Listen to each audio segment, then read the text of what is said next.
Elena Arderius es psicóloga y directora del CAIF de la Universidad Francisco de Vitoria. Bienvenida, Elena. Muchas gracias. Vamos a hablar de salud mental. La salud mental es algo más que la ausencia de trastornos mentales. Es un componente integral de la salud, pero ¿sabemos de lo que hablamos cuando hablamos de salud mental? Bueno, es verdad que la salud mental es un equilibrio de la persona con su entorno. Entonces, es verdad que en muchos casos es una suma de componentes que se tienen que dar, no solamente la ausencia de enfermedad mental o de trastornos mentales, como bien dices. Entonces, realmente es un equilibrio que la persona tiene que tener en muchos niveles. También, como decía Viktor Frankl, por ejemplo, en el sentido de vida, en la consecución de objetivos, en el establecimiento de metas, en la realización personal. Entonces influyen unos componentes, no solamente tener que tener un trastorno. ¿Por qué es importante cuidar la salud mental? Bueno, pues porque es parte de nosotros mismos, en el fondo es salud y en muchas veces parece que separamos salud mental de salud física sin entender que somos uno y que una cosa no va de la mano de la otra, ¿no? ¿Cómo podemos hacerlo? ¿Cómo podemos cuidarlo? Pues a ver, tenemos que por una parte conocernos a nosotros mismos, saber cuáles son nuestros puntos fuertes, nuestros puntos débiles y también escuchar cómo nos estamos sintiendo. Vivimos en una sociedad donde parece que influye más el cómo se piensa y no cómo se siente, y realmente las emociones tienen este papel fundamental, ¿no? Y es la de ser como una especie de termómetro que nos marca cómo estamos. Quizás huimos de emociones que no son agradables, como puede ser el dolor, el enfado, el miedo, y sin embargo nos están queriendo decir que algo no marcha bien en nosotros o en nuestro entorno. Entonces tenemos que saber escucharlas para poder poner encima o poder establecer las herramientas que resuelvan pues aquello que no marcha bien. Entonces, para poder cuidarnos, como digo, primero, escucharnos, conocernos a nosotros mismos. Dos, escuchar nuestras emociones y después empezar a poner en marcha todo aquello que sabemos, pero que no ponemos en marcha para resolver aquello que nos preocupa. ¿Podríamos hablar de diferencias en la salud mental, en la prevalencia de ciertos trastornos psicológicos en función de edades, jóvenes, adultos y personas mayores, por ejemplo? Bueno, es verdad que todo está cambiando muy rápidamente.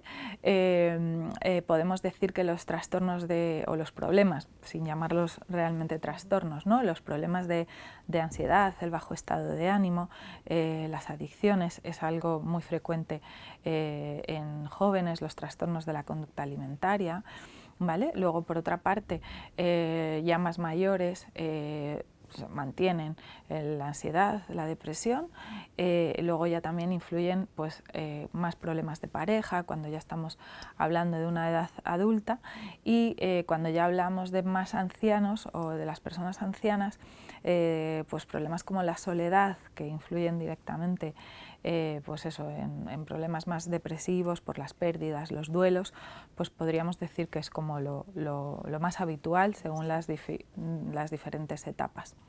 Y en cuanto a hombres y mujeres, ¿existen diferencias en su salud mental? Yo creo que no existen diferencias, lo que sucede es que las mujeres pedimos más ayuda.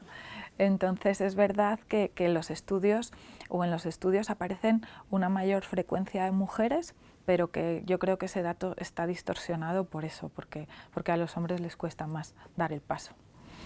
En general, aunque cada vez se habla más de la salud mental, estamos más sensibilizados con el tema, es verdad que sigue siendo muy tabú el hecho de admitir que alguien va al psicólogo, que necesita terapia, etcétera. ¿Cómo luchamos contra esto?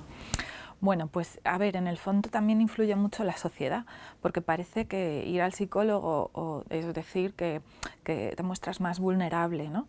Y por lo tanto, yo creo que tenemos que empezar a entender pues lo que venimos hablando a lo largo de esta entrevista, que la salud mental es salud, nos tenemos que cuidar a nosotros mismos y que no por ello somos menos que el otro, ¿no? Vivimos en una sociedad con mucha competitividad. Entonces, claro, mostrar que algo te pasa o que parece que eres menos que alguien por no estar al 100%, pues bueno, yo creo que es algo que condiciona mucho a la hora de reconocer que uno está pasando por un mal momento. Entonces tenemos que luchar, bueno, pues normalizando, acogiendo al otro. Yo creo, mirando al otro. Vivimos en una sociedad donde si antes decía que nos costaba conocernos a nosotros mismos, pues mucho más entender esa empatía de lo que le puede estar pasando al otro. Entonces tenemos que luchar entendiendo que tenemos que estar bien para poder salir adelante. Y yo creo que en el fondo también es una pregunta de base, ¿no? Que es que nosotros somos más que lo que hacemos. Es decir, muchas veces lo que hacemos pues nos podemos equivocar, pues por lo que decíamos, pues porque quizá no pasamos por un buen momento, pero no por ello somos menos o somos peores. Entonces yo creo que también que somos más de lo que hacemos es algo importante para luchar con ese tabú.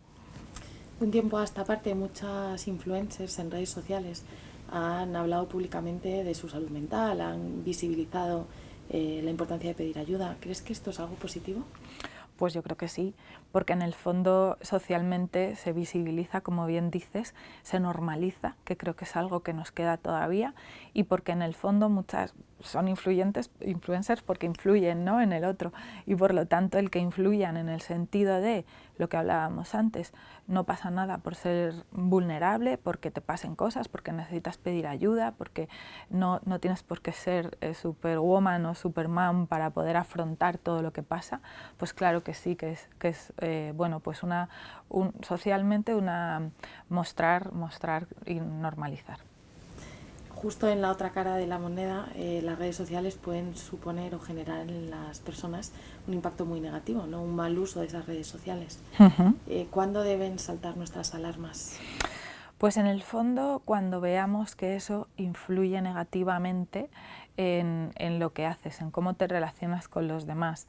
Es decir, una de las cosas que tienen las redes sociales es que parece que solo se muestra lo bueno que uno tiene, lo bueno que uno es, a dónde va, y entonces eso realmente, si lo unimos con lo que decíamos al principio del sentido de vida, la consecución de metas, el establecimiento de objetivos, la realización personal, pues claro, es algo que no es real, que en el fondo es solo lo que se publica o lo que se muestra sin atender a cómo uno está verdaderamente por dentro, y que, pues porque muchas veces la vida tiene momentos buenos, momentos malos, y también hay que saber vivirla y responder ante esos momentos, eso es. Si tengo cerca en mi entorno a alguien que lo está pasando mal, que no sabe, no quiere, no puede ahora mismo pedir ayuda, ¿qué puedo hacer yo o qué papel puedo tener? Bueno, yo creo que como amigos o personas, si tenemos cerca a alguien que lo está pasando mal, pues por supuesto acogerle, escucharle. También muchas veces uno no tiene por qué saber de todo y tener que dar la respuesta exacta y precisa, simplemente vale con estar ahí, aguantar el silencio, escuchar.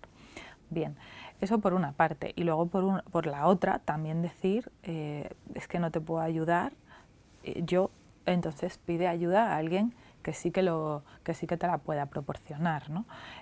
Porque muchas veces los amigos ven cosas que la propia persona no ve, pues si ha habido algún cambio, si no era el de antes, si está haciendo cosas donde no reconoces a ese amigo.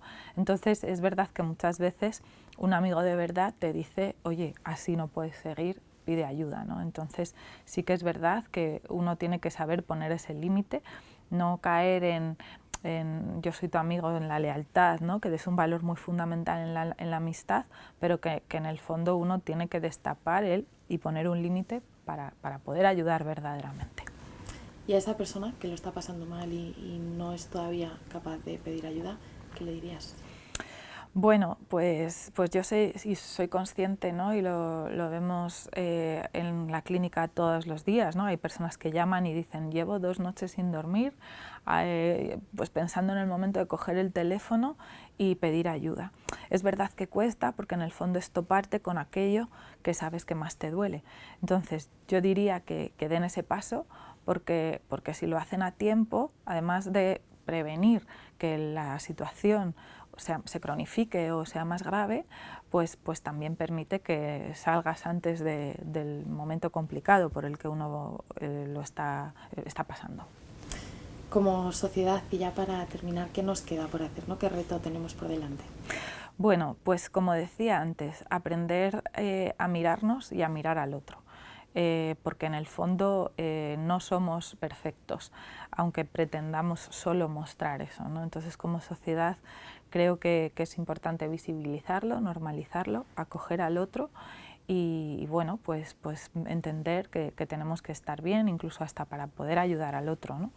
Entonces, bueno, pues eso. Y luego, por otra parte, pues obviamente poner muchos más recursos, más al alcance de todos, pues para poder llegar al psicólogo o al profesional de la salud mental para que esto se resuelva. Y quizás, así como cierre, ¿no? que sin salud mental no hay salud y que debemos cuidarla. Efectivamente, no la podemos dejar de lado. Gracias, Elena. Gracias a ti. Hasta ahora.